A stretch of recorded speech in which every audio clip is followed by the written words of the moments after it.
What are you watching? Perhaps one of the biggest challenges for creative leaders today is to manage this insurmountable volume of content that's being thrown at us. You're watching this on social media, and you've likely come from a video, and you'll likely go to another video. That's become normal for us. But here's my question to you. What are you watching? What is the quality of the pieces that you're watching? Are they creative? Do they stimulate new ideas? Are they just entertaining and something that helps you pass the time? There's nothing wrong with spending time being entertained. The issue that I've been really wrestling with, specifically in this area of creative leadership, is how much are we being shaped by the algorithms that present content to us? When I was a kid, we didn't have computers. I grew up in that, I call it the Oregon Trail generation, that right on the tail end of Gen X and right at the beginning of millennials. And so some would say you're an elder millennial, some would say you're a young Gen X. What I remember most is that if I wanted to do something, instead of being bored, I had to initiate the thing that I wanted to do. Sometimes I would go ask my mom, I'm bored, what should I do? And I know kids still do that today, so this isn't a rant against any particular generation. But here's what I'm seeing. We're being presented new ideas, new hobbies, new concepts to start researching. Backyard blacksmithing came up on my feed. It may on yours now since I said it. Sorry about that if it does. There's something missing here.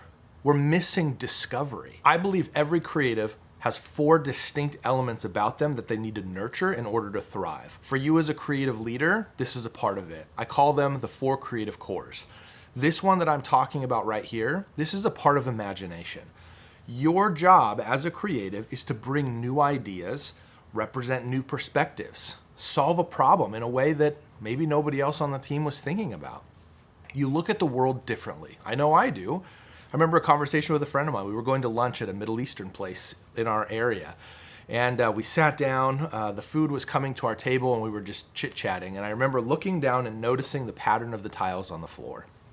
I said, I love the way that pattern works on the floor. He said, man, I gotta be honest with you. I've been here a lot of times, and I have never once noticed the pattern of the tile on the floor. Now, I attributed that to just sort of vaguely being creative. But really what it means is it means that I'm interested in discovery. I'm interested in exploration. I'm interested in learning something new or observing something new. We're trained that as creatives. I had an assignment in college where I needed to hold the camera up to my face for 30 minutes straight and just look through the viewfinder. I remember thinking this is an absurd assignment. About 15 minutes in, after I had mustered up the courage to weather the embarrassment of people looking at me holding a camera to my face, I began seeing differently. For the first time, I could look through the viewfinder and I could see a different way than I ever had before. That is what creatives bring to the table.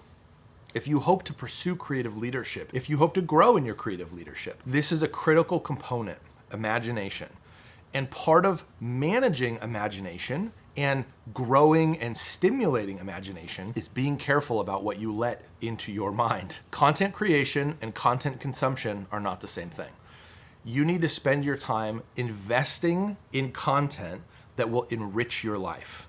I actually believe this beyond the creative layer as well. I don't want the algorithm shaping us. I think that's a really dangerous place for us to get to. I don't know if we'll end up there, but I mean, I look around and I see a lot of people shifting things into neutral, especially when they're on social media. I look at the clock and I realize I have shifted into neutral because of social media. As you pursue growth as a creative, be careful about what you're allowing into your life. Be careful about the types of content that you're allowing yourself to binge on. Find a movie that's a cinematic masterpiece. Love it. Invest in that. Find a cartoon that has a cool style that you think is interesting. Fantastic. Watch content on social media. I love it. Maybe spend some time curating your feed so you're getting some educational content or tips and tricks on how to use software better. Or leadership principles. That's what I'm trying to contribute to the social media space.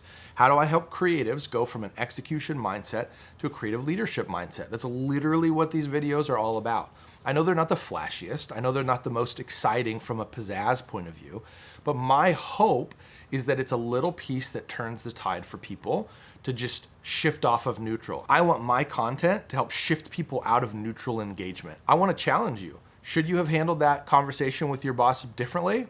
I mean, maybe. My hope is that the content that I'm putting out challenges you to grow as a creative leader. I don't want you to just be entertained. So when you look at the content that you're consuming, be conscious of that. have that in the back of your mind. Is this going to help me grow as a creative in the church? Is this going to help me grow into the person that God has created me to be? Those are great questions to ask when you're scrolling through social media.